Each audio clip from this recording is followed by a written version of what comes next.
In this video, I will talk about how we create virtual tours for all our projects at Asbuilt LA. And if you are new to this channel, my name is Jay and I'm the founder of Asbuilt LA, and we are a local drafting service based in Los Angeles that specializes in LiDAR scanning and 3D modeling buildings for architects and interior designers. We cover the state of California and we provide files in AutoCAD, Revit, SketchUp, and point cloud format. And with this out of the way, now we can focus on talking about virtual tours. Now, we use a company called Matterport to create the virtual tours, and we use both their own hardware and software. And we have used Matterport for over 5 years at this point and have created more than 2,000 scans for multiple properties, or for a lot of properties across the state of California and few properties across the nation. Now, what I will cover in this video are the following features, which are the tour view, dollhouse view, floor plan view. Then I'll show you how we can look at a property when it has multiple levels. I'll also show you how we can use the measuring tool. And then finally, I wrap up by showing you how to fly through using the keyboard with the AWSD buttons and also the arrow buttons. I'll also leave you the link to access this tour that I'm using, so that way you can explore on your own, and you're able to do that both on your phone and your desktop. All right, so let's look at the Matterport. I have this loaded here. I'll refresh the page so you can see how it reloads it when it first open it, when Matterport opens the project for the first time. And then we start here at the front. Now I'll go further down and then I'll start basically from the entry here or from the street. Now, so this is a virtual tour we created using Matterport. We used the Matterport camera. This is the Pro 3. And then right now, this is the link to view it. And as you can see here, I'm using the touchpad to look around. And this is giving me a 360 view of the street and then of the property.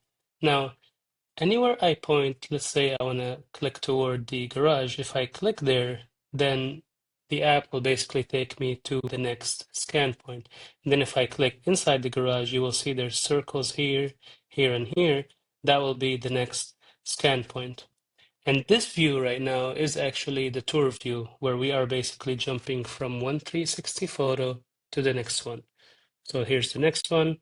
I can look up, I can look around, and you can see everything clearly. Here's another point right here, and then another point right here. And then I'll click here, and then now we can go inside this space.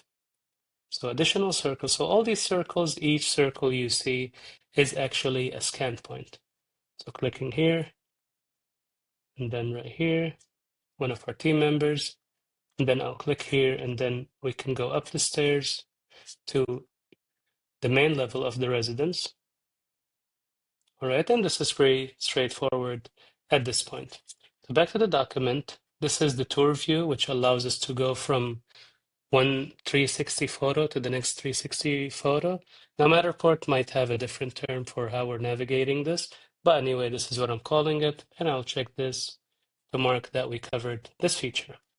The next feature I want to show you is, if I move my picture somewhere here, if you look here at the bottom left, you will see that there's several buttons that allow us to do different things in the app. So I'm going to click on the dollhouse view. This is the next view that I want to show you. And this one allows us to have an overview of the property. Then I'm going to use the right click button to allow me to rotate this.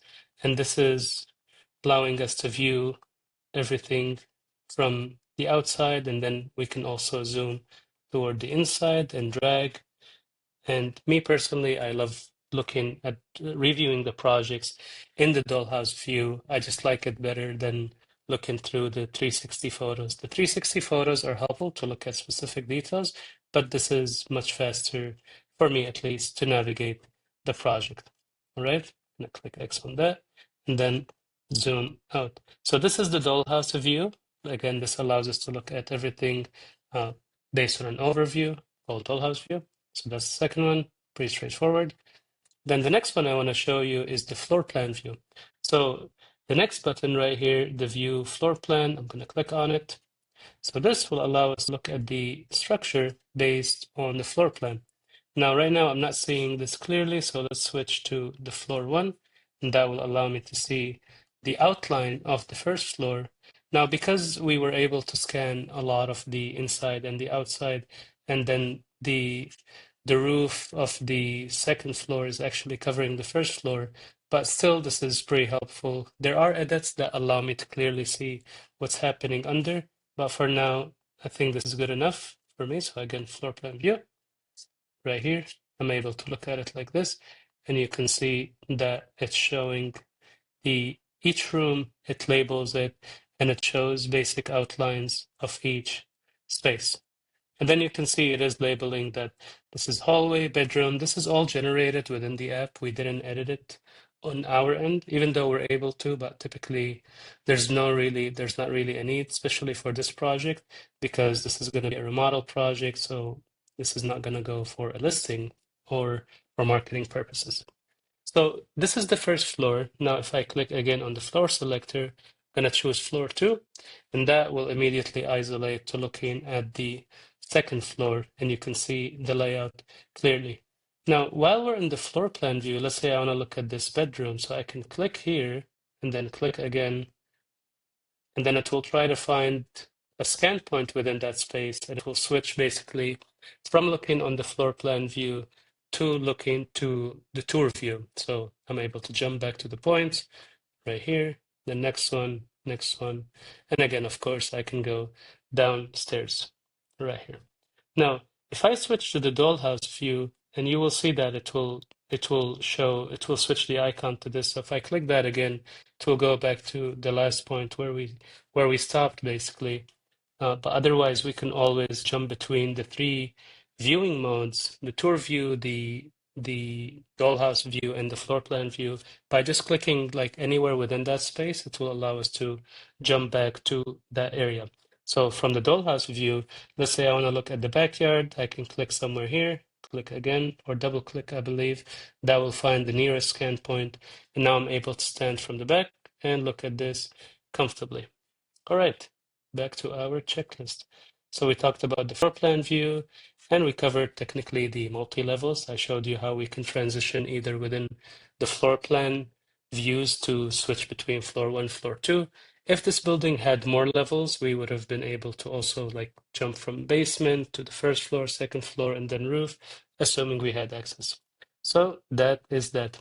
Now let's look at the measuring. I want to show you the measuring in the three different modes. So let's look at it from here.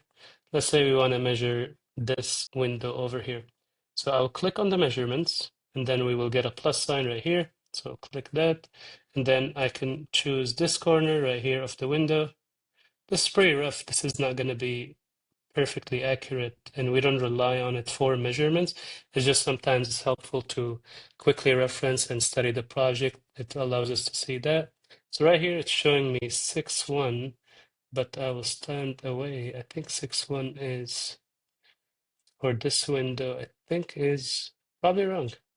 I don't think this is 6'1". So let's look here, 16. I wonder. I'm gonna switch to the dollhouse view just to see where the dimension is showing me. I guess this is 6'1".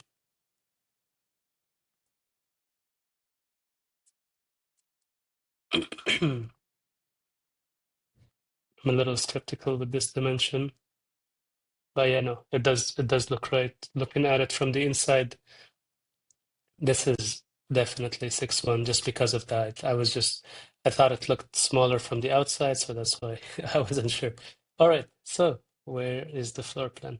Okay, I got lost in the space, so I'll click here, and then we can go back to the back to here.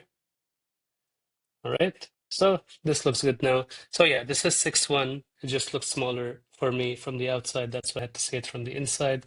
Based on the height, I believe this should be around 6 feet 1 inches, and then the total width of the window is 16 feet 1 inch. Okay, now let's say we want to measure something different here. Let's say we go to the inside and we want to measure this opening. You can see it already. They have added a feature recently where it tries to do automatic measurements of the space, and it's already reflecting it in the space. Very helpful. But again, if we want to do our own, we can select here, and then click here, to here. So that's going to be the opening width, and then the opening height is going to be 610, and it's already highlighting it in this dimension that was automatically generated. All right, so you can see here all of this is already overlaid. Now let's look at this from the floor plan view. So let's say we want to take measurements on the floor plan. So right here, let's say we want to measure this bathroom. Now, it already highlights the dimensions of the space. So you can see there's 6'5" on the left side, 6'8" on this side, 7'10" on the longer side. And then it's breaking down the opening at 2'3", 3'7", and then 1'4" and 7 here. So this is already pretty helpful.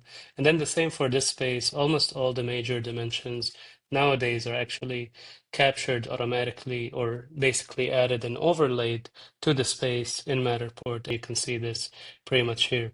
Now let's look at this from the floor plan view. I'm going to click X, escape. Actually, it is right here. I'm going to click the X button.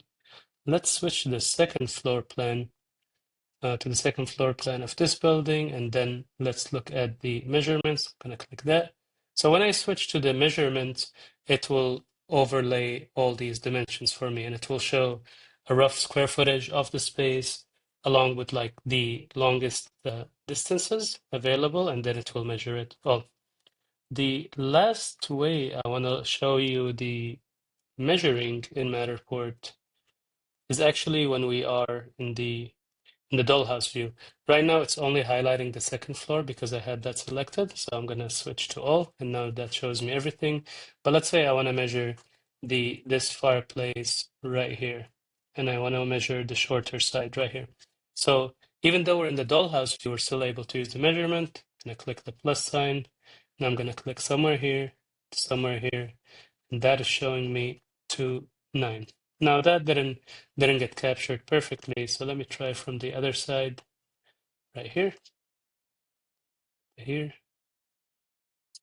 So 1'9". Okay, so this looking at it with the Dollhouse view, it's a little more challenging to pinpoint in 3D where the measurements should happen. This is pretty common for all 3D software, but still, this is good enough for me to note this and to see it. And anyway, if I really want to get specific with this one, I will keep trying till I get it right. I'm gonna try again. So this looks better now as I looked at it from this side. 2'4". All right, so that's that. So back to our document. So I just went over the measuring in the three different view modes in Matterport. Then the last one is the flying through with the keyboard. So I've been doing it as we are talking, where I'm using the touchpad to zoom in and out with basically the touchpad. Now, using AWSD and then the 4 arrow buttons, you're able to move forward. If I actually use the W button, this will actually move forward. If I use the D button, it will go to the right. And then A is for the left. And then S is for going back. Now the arrow buttons are allowing me to switch the view, basically to rotate it this way.